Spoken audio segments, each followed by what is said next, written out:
Pois bem, estamos aqui de volta, dando continuidade ao livro de Eclesiastes. Nosso rei pregador, Kohelet, assim tem o chamado, né? É aquele que junta pessoas em torno de si para ensinar, então. É assim que nós nos referimos a ele.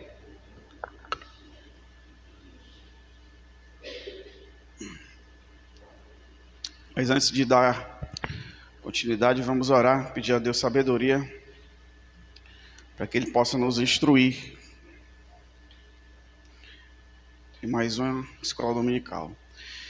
Senhor Deus, agradecemos a Tua bondade em permitir que estejamos aqui para cultuar o Senhor, para colocar a nossa atenção, a nossa mente voltada para o assunto que o Senhor quer nos falar essa manhã, ainda no livro de Eclesiastes. Que o Senhor me use, que eu possa ser então esse porta-voz daquilo que o Senhor tem a dizer. Nos livros de todo impedimento, tudo aquilo que seja barreira à nossa mente, para absorver e aprender mais a respeito de Ti. Em nome de Cristo nós oramos e pedimos, amém.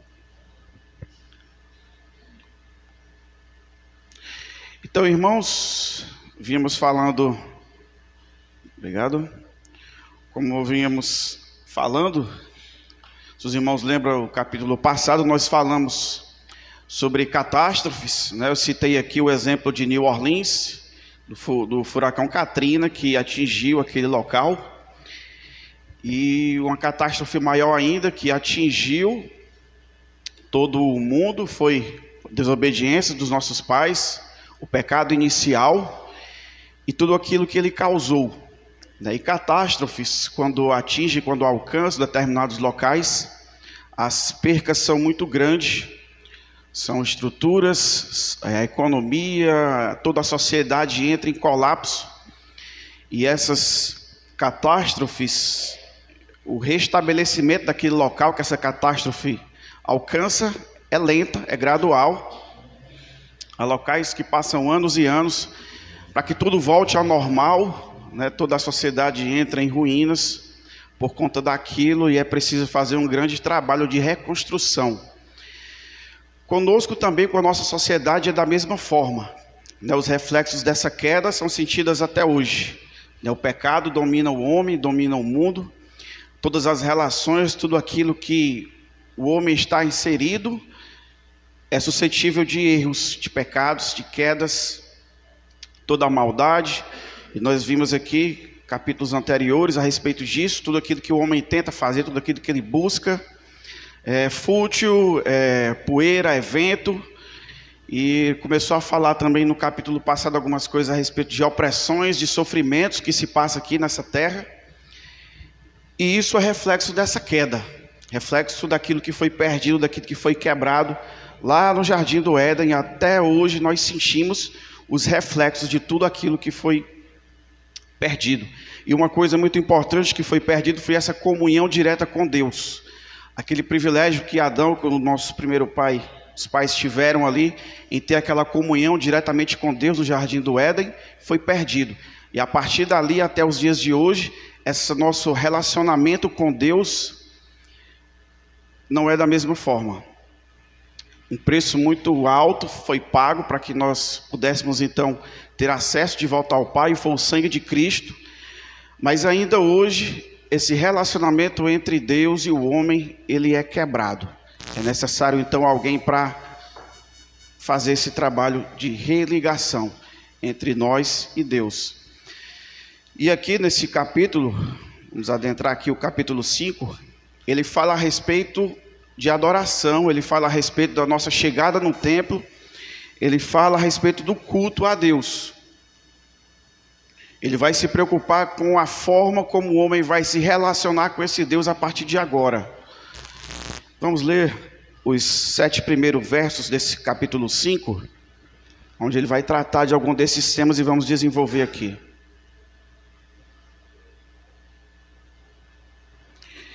Guarda o pé quando entrares na casa de Deus. Chegar-se para ouvir é melhor do que oferecer sacrifícios de tolos, pois não sabem que fazem mal. Não te precipites com a tua boca nem o teu coração se apresse a pronunciar palavra alguma diante de Deus, porque Deus está nos céus e tu na terra. Portanto, sejam poucas as tuas palavras, porque dos muitos trabalhos vêm os sonhos, e do muito falar, palavras nécias. Quando a Deus fizeres algum voto, não tardes em cumpri-lo, porque não se agrada de tolos. Cumpre o voto que fazes. Melhor é que não votes do que votes e não cumpras. Não consintas que a tua boca te faça culpado, nem digas diante do mensageiro de Deus que foi na advertência, porque razão se iraria Deus por causa da tua palavra, a ponto de destruir as obras das suas mãos. Porque como na multidão dos sonhos a vaidade, assim também nas muitas palavras. Tu, porém, teme a Deus.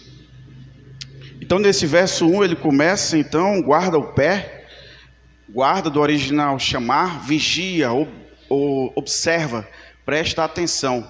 Na NVI ele vai dizer, seja reverente ao entrar na casa de Deus. Isso lembra 1 Samuel, capítulo 15, 22. Vamos dar uma olhadinha, 1 Samuel 15, 22. Se alguém achar, pode ler aí, 1 Samuel 15, 22, o que é que diz lá?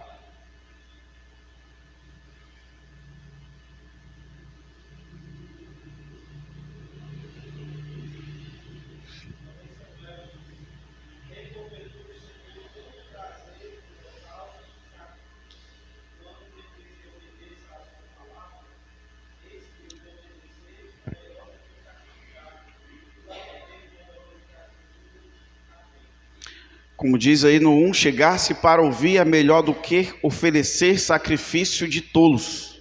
Samuel já fala a respeito disso. No verso 2, não te precipites com a tua boca, ou seja, não se apresse com aquilo que você vai dizer, seja cuidadoso com aquilo que fala. Não te precipites com a tua boca, nem o teu coração se apresse a pronunciar palavra alguma. E aqui, lendo esse verso, eu não consegui lembrar de ninguém mais do que Jefté. 1 Reis 11, vamos abrir lá, 1 Reis 11.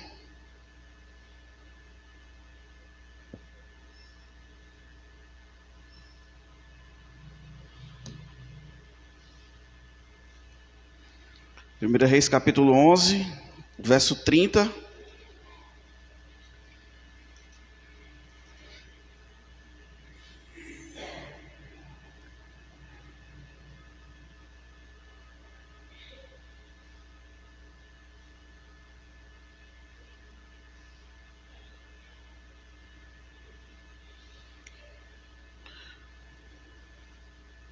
Acho que aqui é... Devo ter notado a referência errada.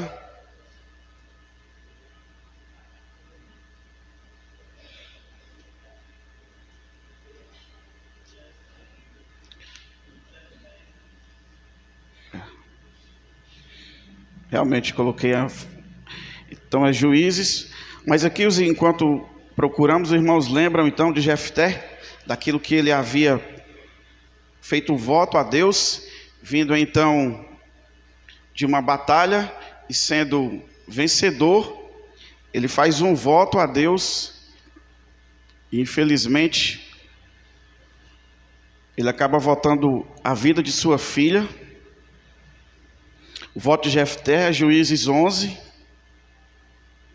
No 30 diz, fez Jefté um voto ao Senhor e disse: se com efeito me entregares os filhos de Amon nas minhas mãos, quem primeiro da porta da minha casa me sair ao encontro, voltando eu vitorioso dos filhos de Amon, esse será do Senhor, e eu o oferecerei em holocausto. Assim Jefté foi de encontro aos filhos de Amon, a combater com eles, e o Senhor os entregou nas mãos de Jefté. Este os derrotou desde Aroé até as proximidades de Minite, e até Abel-Queramim, e foi grande a derrota. Assim foram subjugados os filhos de Amon diante dos filhos de Israel. Vindo, pois, Jefté a Mispa, a sua casa, saiu-lhe a filha ao seu encontro, com adufes e com danças, e ela era filha única, não tinha ele outro filho nem filha. Quando a viu, rasgou as suas vestes e disse: ah, filha minha, tu me prostras por completo, tu passastes a ser a causa da minha calamidade, porquanto fiz voto ao Senhor, e não tornarei atrás. Que grande pesar que foi para o coração de Jefté, esse voto que ele fez a Deus, mas ele sabia que não poderia voltar atrás.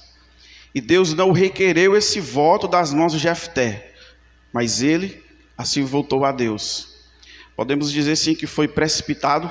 Deus não o requereu das suas mãos. Ele então fez aquele voto e infelizmente foi vítima das suas próprias palavras.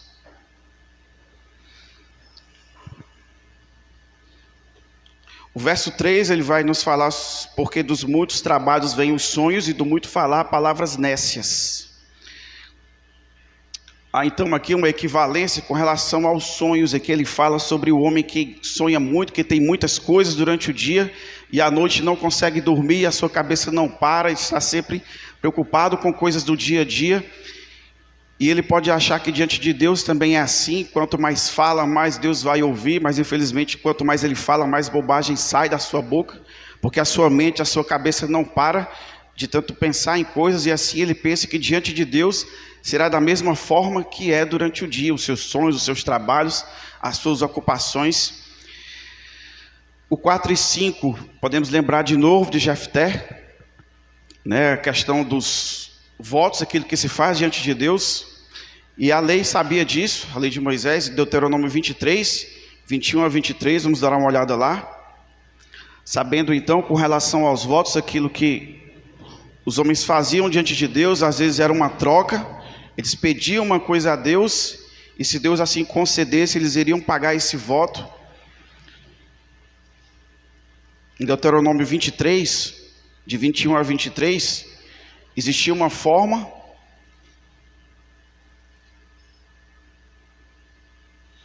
Deuteronômio 23, de 21 a 23 diz: quando fizeres algum voto ao Senhor teu Deus, não tardarás em cumpri-lo, porque o Senhor teu Deus certamente o requererá de ti, e em ti haverá pecado. Porém, abstendo-te de fazer o voto, não haverá pecado em ti. O que proferirem os teus lábios, isso guardarás e o farás, porque votaste livremente ao Senhor teu Deus, o que falaste com a tua boca. Então a questão de votos era algo muito sério aqui na lei. Se você votasse diante de Deus, você estava fazendo aquele voto. Se você não cumprisse, era um pecado muito grande, e Deus iria requerer aquilo que você tivesse prometido, aquilo que você tivesse votado perante Deus. Em um contexto então de adoração no templo, é isso que vai dizer aqui o verso 6: não consinta que a tua boca te faça culpado, nem digas diante do mensageiro de Deus que foi na advertência. Se você fizesse esse voto perante então o sacerdote do templo, naquele dia exato que você fez aquele voto, se fosse valores, se fosse alguma coisa que você fosse dar à casa de Deus, o sacerdote iria na sua casa lhe cobrar. E quando ele chegasse, você não poderia dizer que foi inadvertência, que foi descuido, que foi sem querer. Você não poderia fazer isso no dia do pagamento daquele voto. Então ele alerta a respeito disso. Se você voltou no dia de você cumprir, não vai dizer que foi sem querer, não vai dizer que foi inadvertência, que foi erro seu. Você vai ter de pagar aquilo que você fez o voto, né? O verso 7 é a mesma ideia do verso 3, com relação aos sonhos, aquilo que a mente do homem não para, e ela trabalha bastante.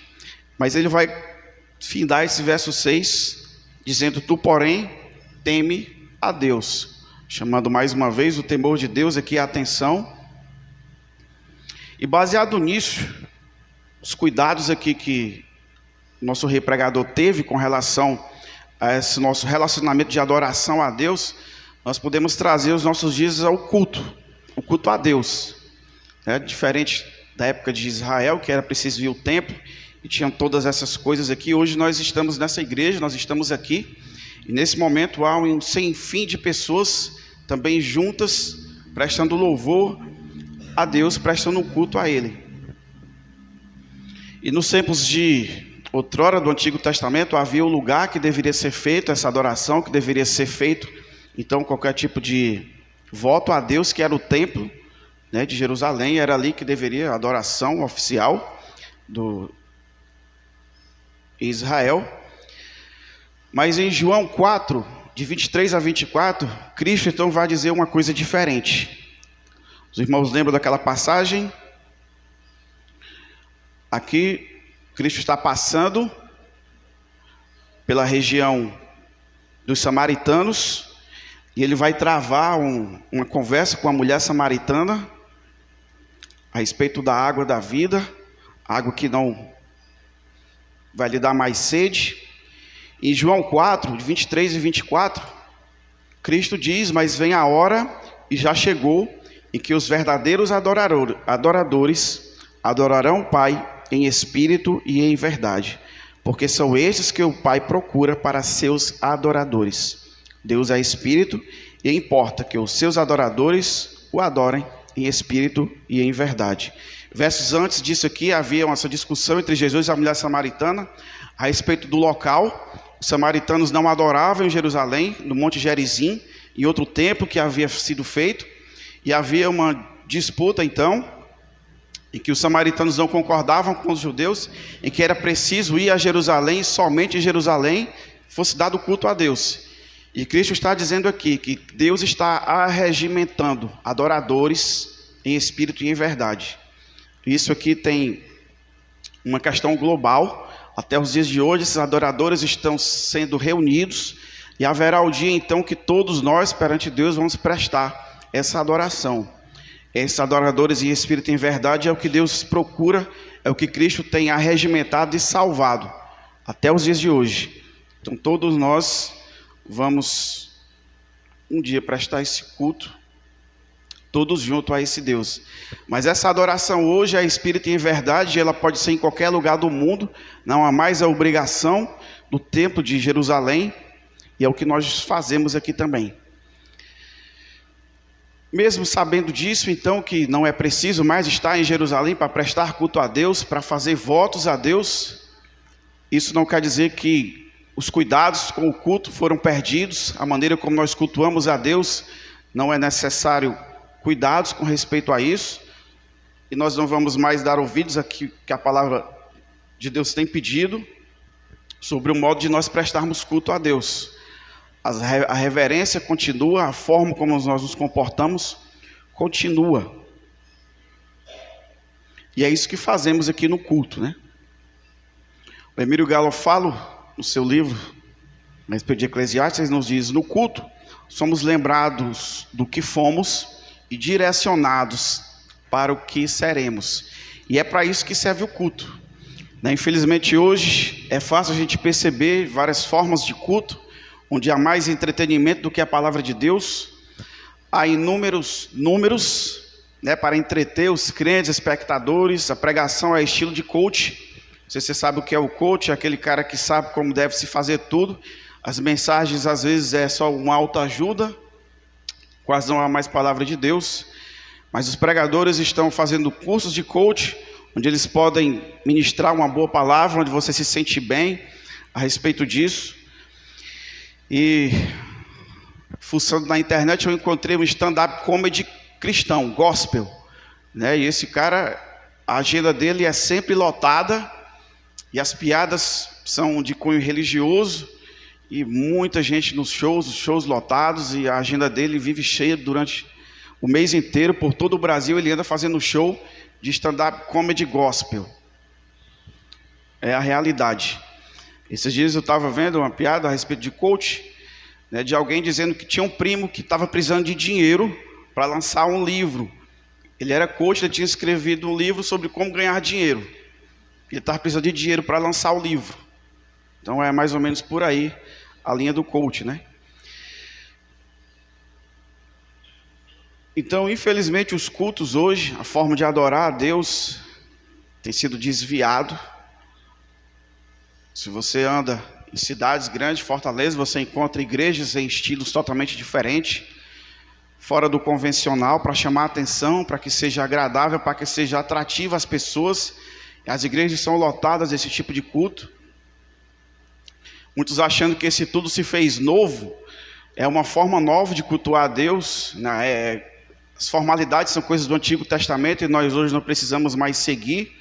Tudo isso é mera formalidade, nós estamos livres para fazer o culto da maneira como nós queremos, da forma mais legal, mais bacana possível, que seja mais atraente. Então é quase como uma bodega, como às vezes tem dito o pastor, né? Tem aquilo que o cliente quer e a bodega vai comprar aquilo que chama a atenção, né? Aquilo que vai vender. Infelizmente tem sido vendido cultos dessa forma.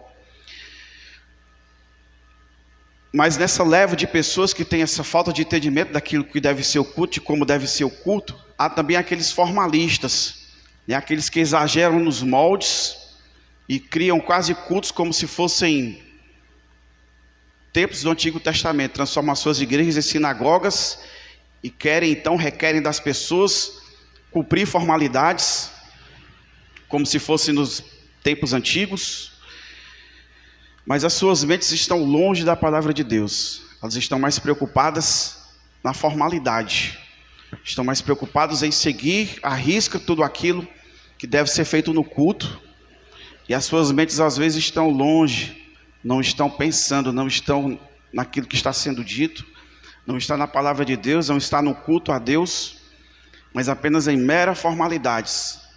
Essas pessoas são religiosas também, são tipo fariseus, que estão nas igrejas para cobrar a maneira certa, correta, do jeito que a palavra de Deus pede que seja o culto. Temos que prezar sim pela forma como o culto deve ser feito, mas há uma linha muito tênue entre o religiosismo e o temor a Deus. E há também aqueles que, sob este novo pacto, tomaram a liberdade para desconsiderar o culto público. Dizem que adoramos a Deus em qualquer lugar, e onde estiver 1, 2 ou 3 no teu nome, o Senhor vai estar junto conosco. Então essa coisa de igreja, isso é desnecessário, não precisamos mais. Nós somos o templo do Espírito Santo, e onde nós estivermos, Deus vai estar conosco. E essa coisa de igreja, de compromisso com a igreja, isso é invenção de homem. Nós temos essa liberdade de cultuar a Deus onde nós quisermos, onde nós estivermos, e tudo isso é desnecessário. Dizem então que são rituais. As igrejas estão cheias de rituais, essas pessoas são ritualistas. Vamos nos livrar dos rituais, vamos ter essa liberdade de adorar a Deus como nós queremos. James K. Smith nos diz uma coisa interessante a respeito de rituais. Ele diz que rituais não são soluções, rituais não consertam as coisas, são como vivemos com aquilo que não podemos consertar, canais para encarar a nossa finitude, a forma que tentamos navegar este vale de lágrimas, enquanto isso. Canais para encarar a nossa finitude, preste atenção nisso, é uma forma que nós tentamos navegar este vale de lágrimas, enquanto estamos aqui nesse mundo debaixo do sol. E Deus organizou então os nossos dias, a nossa semana. Ele organizou para que estivéssemos aqui nesse domingo pela manhã, domingo pela noite. Temos programações durante o dia, durante a semana na nossa igreja. E toda essa forma de cultuar a Deus é uma forma como Deus tem organizado a nossa vida e o nosso dia, para que possamos dar ouvidos, para que possamos estar aqui reunidos no corpo de Cristo. O Emílio diz mais uma coisa: pare de pensar no culto como uma ocasião em que você tem a obrigação de fazer algo que não gosta. É justamente a ocasião mais importante para o seu desenvolvimento e preparação para a semana. Então encare o culto dessa forma. O culto público é extremamente benéfico para as nossas vidas. Veja ele então dessa forma, como algo benéfico, como algo indispensável. E quando nós levamos a sério, quando nós encaramos essa forma de culto, quando nós faltamos então a ele, nós vamos sentir bastante. Às vezes mesmo longe, o tempo que nós viajamos, nunca tínhamos passado tanto tempo viajando. Viajamos em família no mês de janeiro e passamos 20 dias longe. E eu digo que foi uma experiência ruim, de não estar presente aqui na igreja, de não estar aqui com os irmãos, de não estar cultuando a Deus. Estávamos sim em outras igrejas, mas não é como a nossa igreja, não é como os irmãos, não é como as pessoas que estão próximas a nós. Nós sentimos uma falta muito grande quando não podemos cultuar, e é muito estranho. E nós podemos desenvolver então esse desejo, essa vontade, esse querer de estar aqui na igreja, de prezar pelo culto a Deus. daquilo que nós recebemos de Deus quando estamos aqui presentes. E a discussão do livro de Eclesiastes é sobre aquilo que o homem tem buscado, tem procurado juntar, e é tudo vento, é tudo vapor. Mas se você quer uma coisa sólida para segurar, para levar para toda a sua vida, é o culto público. Se você parar para pensar, nós estamos aqui fazendo algo que está ancorado na eternidade. Deus nos salvou, Deus está regimentando esses adoradores, e vai chegar o dia que nós vamos estar todos presentes, e vamos adorar esse Deus, vamos cultuar esse Deus, e isso vai ser para toda a eternidade. Isso que estamos fazendo aqui, o culto público aqui, ele está ancorado na eternidade, ou seja, isso vai se perpetuar por toda a nossa vida, nós que cremos em Cristo. Então já encare isso aqui como um treino, encare isso aqui como aquilo que vai vir de uma forma plena para as nossas vidas. Valorize o culto e agarre. Isso aqui é algo concreto, é algo sólido que você pode segurar, que você pode construir no seu tempo aqui. Não é vento, não é poeira, isso aqui não vai esfarelar, isso aqui o vento não vai levar. Você está construindo algo sólido.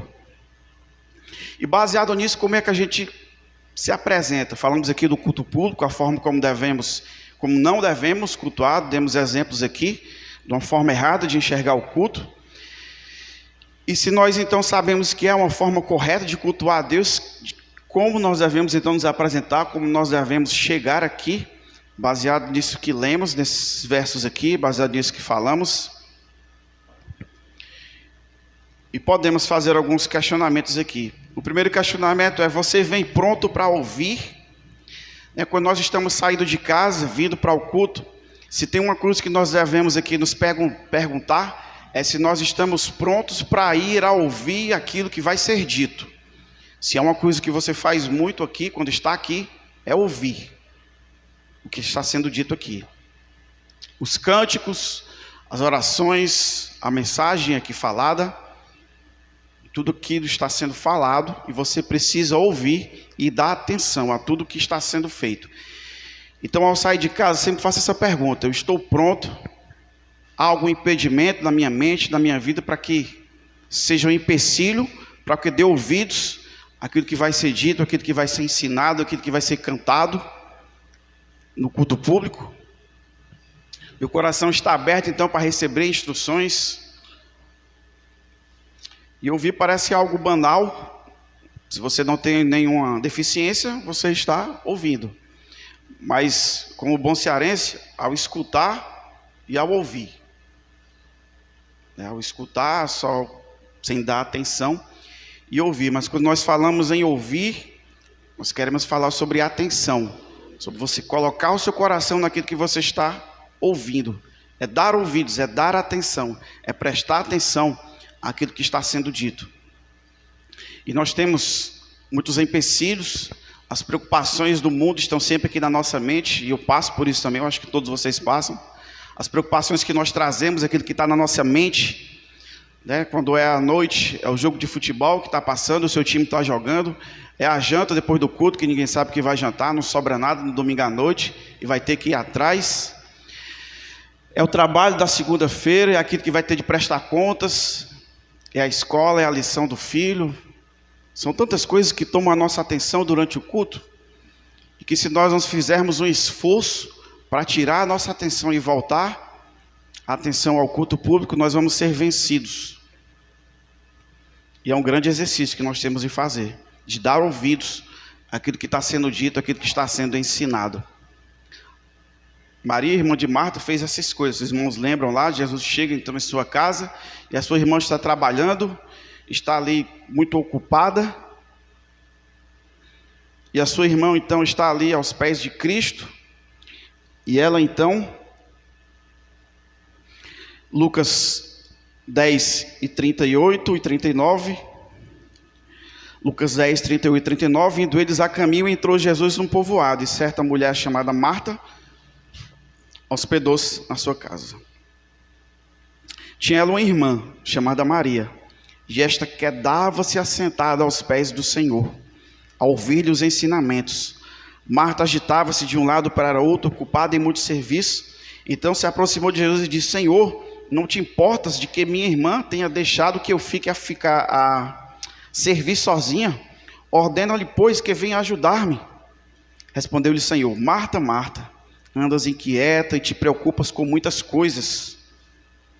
Entretanto, pouco é necessário, ou mesmo uma só coisa. Maria, pois, escolheu a boa parte, e não lhe será retirada. Não é que Cristo aqui estava ensinando que ela deixasse a casa suja, que não fizesse as suas atividades, mas entre uma coisa e outra, sua irmã tinha escolhido a melhor, que era dar ouvidos aos ensinamentos, aquilo que Cristo estava ensinando, aquilo que Cristo estava dizendo. E essa parte que ela tinha escolhido não lhe seria tomado, seria uma coisa dela, e ninguém poderia lhe retirar a boa parte que ela escolheu. A segunda coisa a dizer a respeito disso é o que dizemos. O verso 2 do nosso texto fala: não te precipites com a boca. O que dizemos? Se a gente for analisar as palavras que saem da nossa boca durante o dia, nós nos espantaremos com tanta tolice, com tanta coisa desnecessária que sai da nossa boca.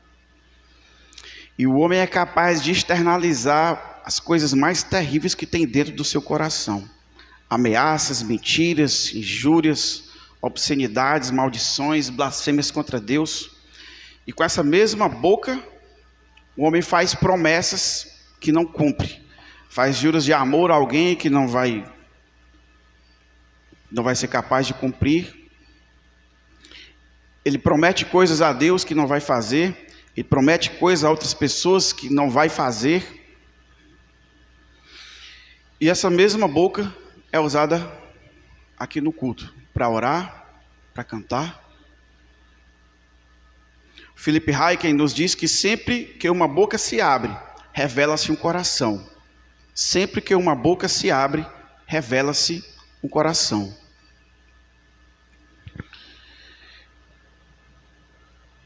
Claro, estamos generalizando aqui o verso, que o verso diz muito bem, diante de Deus. Ele está falando aqui da boca, está falando de votos, do que nós falamos diante de Deus, mas isso também serve para tudo, para que nós usamos a nossa boca. E Deus inteiro, Ele é onipresente, Ele está em todo lugar, Ele é onisciente, Ele sabe de todas as coisas, e aquilo que nós dizemos, ou aqui, ou em qualquer lugar que nós estivermos, vai ser diante de Deus. Nós falamos aqui diante de Deus, na igreja nós oramos, nós cantamos, mas quando saímos, da mesma forma, tudo que nós dizemos, tudo que nós falamos, continua sendo diante de Deus. Não é porque não estamos aqui na igreja, que o que nós formos falar não estará diante dEle. Sempre estaremos diante dEle. Então no culto nós levantamos as nossas vozes para cantar, nós oramos, nós cumprimentamos os irmãos. Então analise como tem sido as palavras da sua boca. Como você a usa durante a semana, que tipo de palavra ela proferiu, ela foi canal de bênção ou maldição? Ela entoou louvores a Deus em algum momento durante a semana, ela agradeceu e ela pediu coisas a Deus, ela foi instrumento de compartilhar o evangelho com alguém. Essas indagações elas são importantes, porque como eu falei, a mesma boca que você usa durante a semana, você vai usar aqui no culto público. E entenda a boca aqui como todo um sistema, como todo um aparato de coisas. A sua mente, a sua língua, o seu coração, todo o sistema de comunicação que você usa. Não é simplesmente esse órgão aqui, mas está interligado com vários outros órgãos da sua mente. Mateus 12 e 34. Mateus 12 e 34 diz: raça de víboras, como podeis falar coisas boas, sendo maus? Porque a boca fala do que está cheio o coração. Isso aqui Cristo falou a respeito dos fariseus, raça de víboras, como podeis falar coisas boas, sendo maus? Porque a boca fala do que está cheio o coração. Não se esperava nada diferente dessas pessoas, dessa raça de víboras, porque não havia nada de bom. Mas nós que conhecemos a Deus, espere-se então aquilo que nós formos falar, sejam coisas boas. Quando usamos a nossa boca, quando usamos a nossa comunicação, nós estamos falando com um Deus onipotente.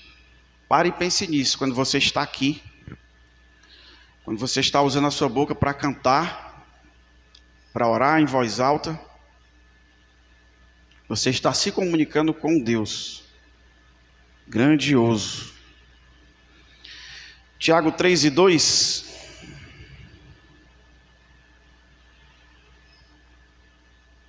Quem a chance de mim pode ler Tiago 3:2.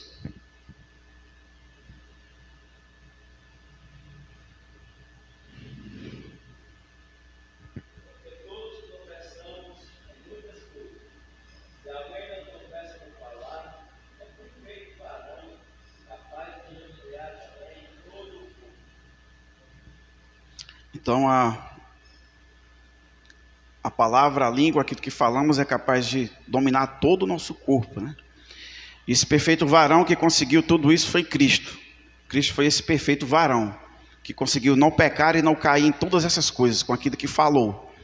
Então você quer aprender como usar bem a sua boca, como ser um perfeito varão, como não cair naquilo que fala?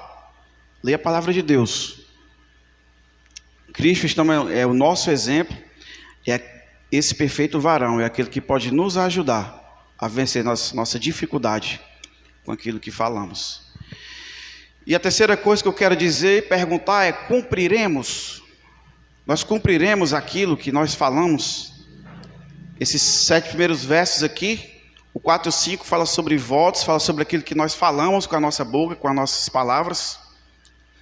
E será que nós vamos cumprir aquilo que nós estamos dizendo?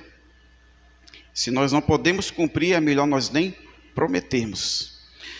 E você acha então, deve estar se perguntando, mas eu votei o que a Deus? Aqui tem falado de votos, tem falado de sacrifícios, de ofertas no templo. Mas no nosso dia a dia, no nosso culto público aqui, nós prometemos muitas coisas. Se você for parar para pensar, quando você ouve uma mensagem, quando você ora, a sua mente, então, você pensa: Senhor, tenho pecado nisso, tenho caído, tenho falhado tanto, eu quero mudar, eu sei que estou em pecado e eu preciso mudar, Senhor, ajuda-me. Nós concordamos com tudo que tem sido dito aqui, nós fazemos voto no nosso coração de modificar a nossa vida, nos assumimos compromisso diante de Deus, de consertar aquilo que está errado, reconhecendo os nossos pecados. E às vezes nós não cumprimos. Às vezes esse fervor, esse desejo, essa vontade de mudar só dura o tempo do culto. Quando saímos daquela porta ali, acabou. Nós caímos de novo, nós falhamos e nós não somos capazes de sustentar que nós voltamos a Deus nem até o final do culto. Isso é algo muito sério, irmãos.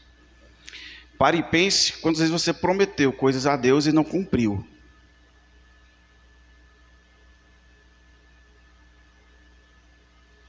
E nós temos feito um voto com Deus poderoso, Deus criador de todas as coisas, não é com qualquer pessoa. Às vezes entre amigos nós brincamos, né? Alguém chama, alguém faz um convite, nós dizemos: tá certo, se der certo eu vou. Você já sabe que não vai, né? Entre nós aqui, o cearense sabe disso. Dependendo da resposta que dá, já sabe que não vai cumprir. Se der certo eu vou ver, me liga no dia.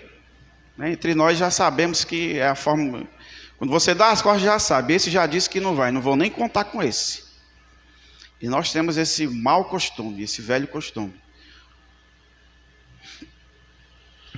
Mas pense bem, com suas palavras, aquilo que você promete.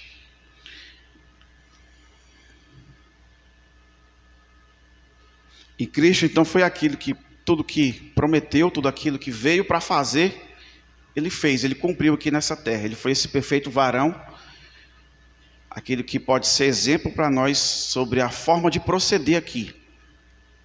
E Deus nos prometeu nos fazer herdeiros de todas as coisas E nesse nós podemos ter a certeza.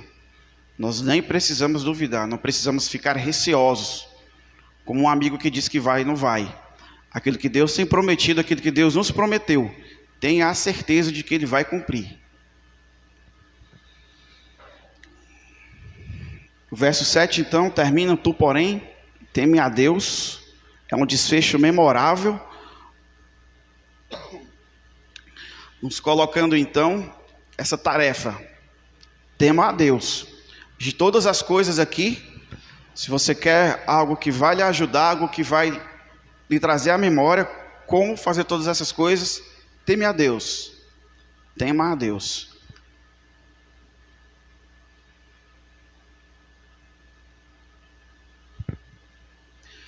T.M. Moore vai parafrasear essas passagens aqui. É muito interessante a maneira como ele parafraseia de uma forma mais simples e direta esses 7 versos. Ele diz assim: como as pessoas são insolentes e desonestas com a sua religião, usam-na apenas de acordo com as suas necessidades. Por isso, atendem aos cultos e cantam os hinos, e quando precisam dar um pouco de dinheiro ao Senhor. Mas vivem elas como deveriam quem fez um voto a Deus? Não se iluda. Entre seus amigos, a sua fé está em jogo. Lembre-se, Deus sabe de tudo. Ele conhece nosso coração quando lhe oferecemos nossa adoração. E você não pode enganá-lo. Por isso, dê uma boa olhada em si mesmo, antes de se apresentar novamente ao Senhor. E vá para ouvir, não para falar, pois Ele saberá o que você precisa. Porque qualquer tolo consegue fazer uma oração linda, ou cantar um hino sobre sua fé. Suas palavras são irracionais, como um sonho, mesmo que as pessoas que as ouvem se impressionem, mas não Deus. Pois as suas palavras não custam nada, como os sonhos que você tem enquanto dorme. Deus quer o seu coração, meu filho, não apenas um espetáculo. Acerte as suas contas com Ele antes de se apresentar perante Ele. Bem direto, sucinto, que pode nos atingir de como nós nos comportamos aqui no culto público.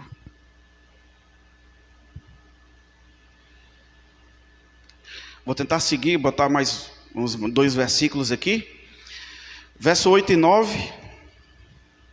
A vaidade das riquezas, assim diz: se vires em alguma província opressão de pobres e o roubo em lugar do direito e da justiça, não te maravilhes em semelhante caso, porque o que está alto tem acima de si outro mais alto que o explora. E sobre estes ainda outro mais elevado que também o exploram. O proveito da terra é para todos, até o rei se serve do campo. Os versos do capítulo passado nós falamos sobre isso, sobre opressão, sobre pessoas sofrendo, sobre coisa aqui debaixo da terra, aqui debaixo do sol. E mais uma vez ele volta, né? E vai ter mais, é uma questão de opressão, de sofrimento, de riquezas. É algo que vai estar sempre nos capítulos aqui. Ele vai e volta a tratar desses assuntos. E aqui novamente ele fala, só que aqui ele traz a ideia de uma exploração, de um sofrimento muito ligado a estruturas de governo. Ele viu isso, ele disse: se vires em alguma província, em alguma cidade, em algum povoado, opressão de pobres e roubo em lugar da justiça. Quem tem poder de fazer isso são governos, são reis. E aqui certamente é um governo que oprime as pessoas estão sofrendo, há roubo em lugar de direito e de justiça, as pessoas não têm o que precisam.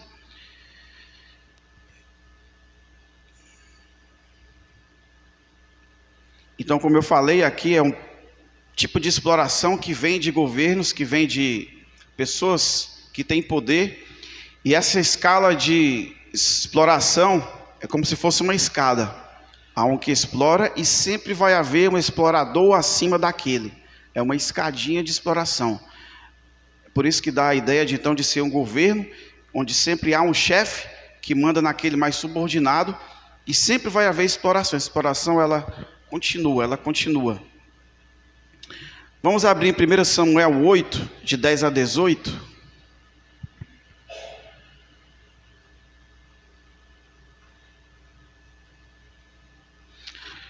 O povo então queria um rei. O povo então pede para que Deus constitua um rei.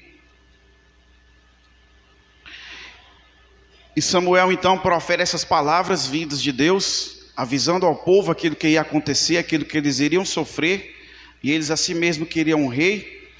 Então no verso 10 diz: referiu Samuel todas as palavras do Senhor ao povo que lhe pediam um rei, e disse: este será o direito do rei que houver de reinar sobre vós. Ele tomará os vossos filhos e os empregará no serviço dos seus carros e como seus cavaleiros, para que corram diante deles. E os porá uns por capitães de 1000 e capitães de 50, outros para lavrarem os seus campos e ceifarem as suas messes, e outros para fabricarem suas armas de guerra e o apalheiramento de seus carros. Tomará as vossas filhas para perfumistas, cozinheiras e padeiras. Tomará o melhor das vossas lavouras e das vossas vinhas e dos vossos olivais e o dará aos seus servidores. As vossas sementeiras e as vossas vinhas dizimará, para dar aos seus oficiais e aos seus servidores. Também tomará os vossos servos e as vossas servas, e os vossos melhores jovens e os vossos jumentos, e os empregará no seu trabalho. Dizimará o vosso rebanho, e vós lhe sereis por servos. Então naquele dia clamareis por causa do vosso rei, que houverdes escolhido, mas o Senhor não vos ouvirá naquele dia. Então esse era o preço que Israel deveria pagar por querer um rei. Esse é o preço de um governo que iriam lhes oprimir, iria trazer sofrimento àquele povo, e Deus diz: naquele dia não adianta me orar, não adianta pedir socorro, porque eu não lhes ouvirei. E nós sofremos até os dias de hoje, com governos corruptos, com governos que não cuidam do povo, que oprimem. O próprio Salomão, em 1 Reis 4 e 7, vai dizer aqui, né? Esse próprio Salomão aqui que nos escreve aqui, 1 Reis 4 e 7 diz: tinha Salomão 12 intendentes sobre todo Israel, que forneciam ao rei e à sua casa, cada um tinha de fornecer durante o mês do ano. Então, o mês do ano, cada intendente desse deveria providenciar tudo aquilo que ele juntasse, ele tinha que dar ao rei. E o 21 e o 24 de 1 Reis 4 diz assim: 1 Reis 4, verso 21 diz: dominava Salomão sobre todos os reinos, desde o Eufrates até a terra dos filisteus e até a fronteira do Egito, os quais pagavam tributo e serviram a Salomão todos os dias da sua vida. Era, pois, o provimento diário de Salomão 30 couros, que no caso são barris, 30 barris de flor de farinha e 60 barris de farinha, 10 bois cevados, 20 bois de pasto e 100 carneiros, afora os veados, as gazelas, os corços e aves cevadas, porque dominava sobre toda a região e sobre todos os reis aquém do Eufrates, desde Tifsa até Gaza, e tinha paz por todo o derredor. Paz de guerra, porque de sofrimento tinha, né? E o verso, a gente for ler aqui, a gente vai ver que essas pessoas, de uma certa forma, também eram oprimidas para cumprir tudo aquilo que deveriam. E isso tudo, esse provimento era diário. Pense que tudo aquilo que nós lemos aqui, todas essas coisas eram por dia. Salomão tinha que dar provimento a todas as pessoas que serviam a ele. E tudo isso aqui que era juntado, isso aqui que eu falei, era diário. Irmãos, pense aí, 10 bois, 20 bois de pasto, 100 carneiros, afora os outros animais, veados, gazelas, aves cevadas, todos os dias. Esse era o preço a se pagar por ter um rei. E certamente, no meio de tudo isso, havia opressão. Havia opressão.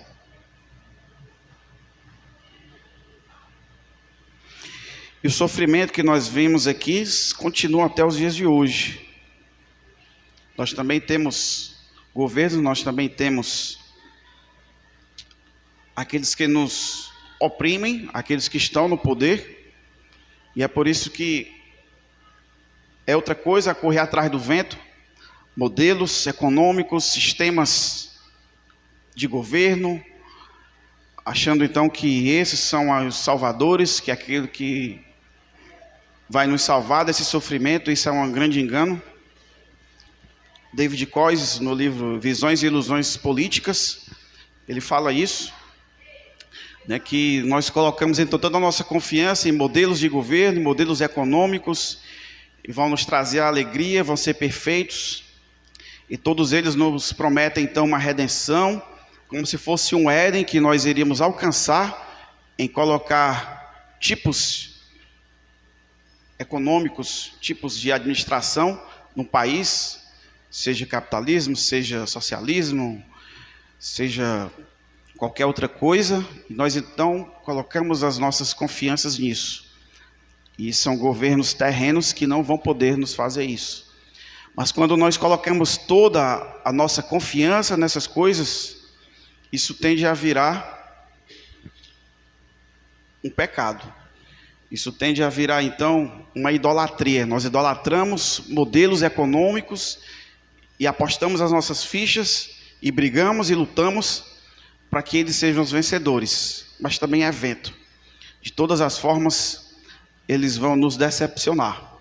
Porque não existem modelos econômicos, existem os melhores do que os outros, existem sistemas melhores do que os outros, nós temos que escolher sim, mas neles não está a nossa confiança, neles não está a saída, o Éden. Eles nos prometem muitas coisas, mas eles vão falhar. E somente Cristo, na vinda, quando Ele instalar o seu reino, então nós haveremos de gozar paz, justiça, vindo de um governo justo, das mãos dEle. Mas aqui nessa terra, nós não vamos encontrar esses sistemas de governo, essas pessoas que nos prometem, vão sempre nos decepcionar. E tudo isso é vento, é poeira que o homem está construindo. Então vamos parar por aqui, vamos esperar outra oportunidade para seguirmos então com o restante do capítulo. Vamos orar a Deus. Senhor Deus e Pai, nós agradecemos a Tua bondade, as verdades reveladas na Tua palavra. Como é bom nós ocupar a nossa mente, nós colocarmos a nossa atenção no que a Tua palavra nos diz. São tantas verdades, muitas coisas que nos confrontam, nos chamam a atenção.